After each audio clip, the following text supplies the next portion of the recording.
My distinguished colleagues, I stand before you today with a heavy yet resolute heart. Recent events compel me to address not only the accusations that have been hurled against me personally, but also the attacks on the institution we hold sacred, the House of Representatives, the heart of our democracy and the voice of the Filipino people. Let me begin with a matter that is both alarming and unprecedented.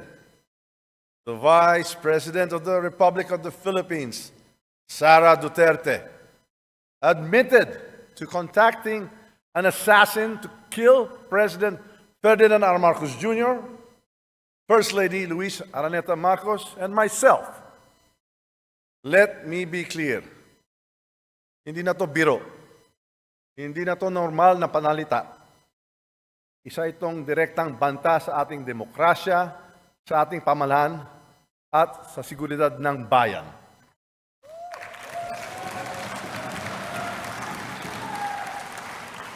Such statement is not just reckless, it is dangerous. It sends a chilling message to our people, a message that violence can be contemplated by those in positions of power. This is not just an affront to the individuals targeted, it is attack on the very foundation of our government. It is an insult to every Filipino who believes in the rule of law and the sanctity of life. Violence has no place in our society.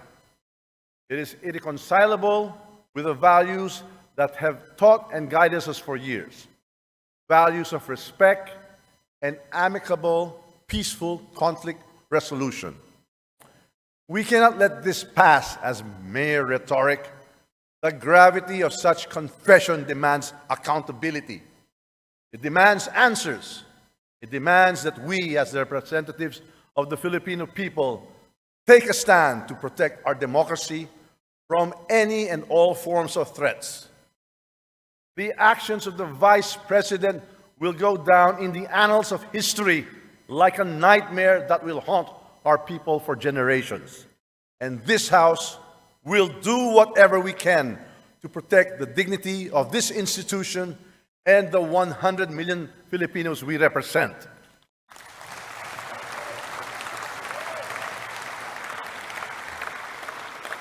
Now, let us address another serious matter.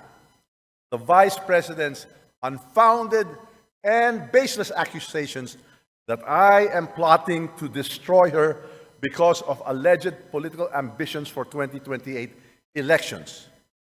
My colleagues, these accusations are not only untrue, they are a desperate attempt to distract from the real issues at hand. Malinaw ang katotohanan.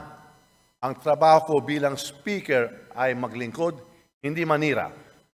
Ang politika na paninira ay hindi kailanman naging bahagi ng aking prinsipyo.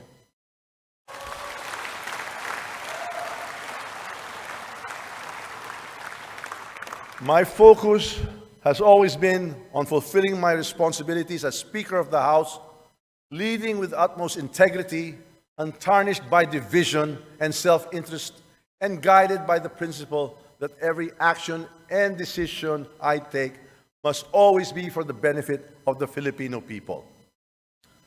These unfounded accusations are not just about me. They are an affront to the House of Representatives. They are an attempt to erode public trust in this institution, to sow division, and to create chaos. We choose unity over division, dialogue over conflict, and cooperation over confrontation. Why these baseless accusations? The answer is simple: to divert attention from the mounting evidence of fund misuse under her leadership at the office of the Vice President and Department of Education. The issues surrounding confidential and intelligence funds, the questionable disbursements, and the lack of transparency demand answers. We will not tolerate and accept vague explanations and evasive responses. Kung wala kang itinatago, bakit hindi sagutin ang mga tanong. Karapatan ng taong bayan na malaman ang katotohanan. Accountability is not optional. Transparency is not negotiable. Those entrusted with public funds must be prepared to explain where it was disbursed and how these resources were utilized. Hindi ito personal. Ito ay usapin ng pananagutan at tiwala ng taong bayan. Instead of providing clarity, we have seen attempts to shift the narrative, to create distractions, and to fabricate stories. But let me remind everyone that truth is resilient. No amount of noise can drown it. This House of the People is a sacred institution. It is the embodiment of the people's will, and its dignity must be upheld at all times. Ang Kongreso ay sagrado. Ang mga patakaran at seguridad dito ay hindi nilalabag. Ang paglabag sa mga ito ay kawalang galang sa taong bayan ng ating pinaglilingkuran. Disrespect for the protocols, security measures, and leadership of this institution is not just a breach of rules, it is a breach of trust. To mock our protocols, to defy our orders, and to malign our leaders is to disrespect the Filipino people who elected us to serve. This House operates on the principles of the rule of law, transparency, and accountability. These principles are the bedrock of our democracy. To undermine them is to weaken the foundation upon which our nation stands. My colleagues, I call on you to stand with me in defending this institution.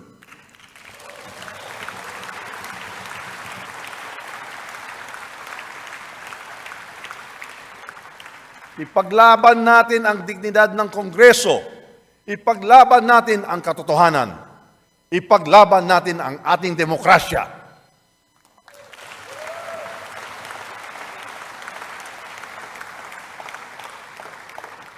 This is not about personal interests. It is about preserving the integrity of the House of Representatives and ensuring that it remains strong and a credible voice for the Filipino people. To the Filipino people, I assure you that this House will not waver in its commitment to transparency, accountability, and service. We should not allow individuals to ruin this great nation with their manipulative tactics, their troll armies, or their few blind followers. We owe it to the Filipino people to remain steadfast in our mission to pass laws that improve lives, protect freedoms, and ensure a brighter future for all.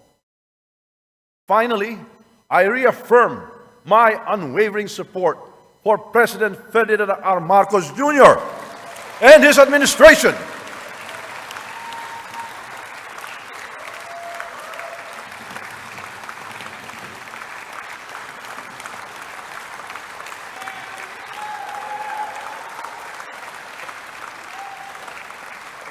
Together, we will continue to advance the reforms and policies that will lead us to economic recovery, national security, and a more equitable society. Ang laban na ito ay hindi tungkol sa akin, hindi tungkol sa inyo, kundi para sa ating bayan at sa kinabukasan ng bawat Pilipino. Let us rise above the distractions. Let us reject baseless accusations. Let us focus on what truly matters, serving the people and strengthening the institutions that uphold our democracy. Let us stay focused, steadfast, and committed to the great job we are doing. It is indeed my honor and privilege fighting this battle with and for all of you. Thank you, and may God bless the Philippines. Mabuhay ang Kongreso! Mabuhay ang sambayang Pilipino!